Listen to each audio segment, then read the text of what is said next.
every week we write a sports jobs Q&A column where you, the audience, email in your questions or put them in our comment list, and we just respond. We try to get as deep as we can into the answer that you need. It's one of our most enjoyable columns because it feels like our closest connection with you, the audience. This week I decided to mix things up a little bit and we're going to do it video style.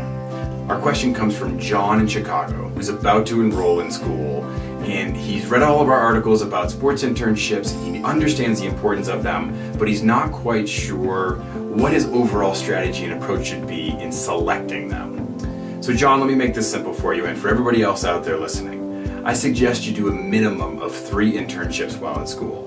Some of it will depend on the amount of college credits you can get and your individual school, but here's how I think it should lay out.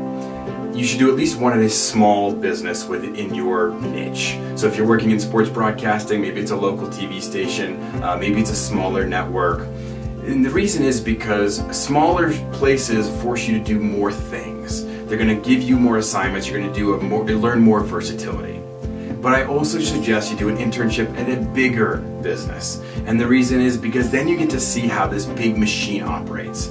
Now, your task might not be as challenging or give you this great experience, but you need to absorb all that happens in a large business because that's how you're going to learn how things kind of should run. The final thing I want you to do is no matter what your niche is, you need to do at least one business-related internship, especially something with sales experience. Because most jobs in sports or in any other realm are going to require some sales experience. It's a great starting point, and if you have something on your resume that allows you that, now you can get your foot in the door, even if it's not quite in your sports niche. Let's say you wanted to work in operations for a team, but the first job you could get was working in the sales department, maybe even doing ticket sales. Fine, get your foot in the door. You've got that little bit of experience from doing the internship.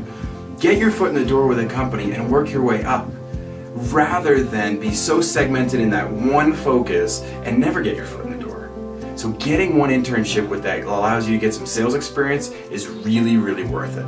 And John, that's kind of your format for how you want your internships to look. And if you have any questions out there you want us to do a deep dive into, just add it into the comments below or send us an email.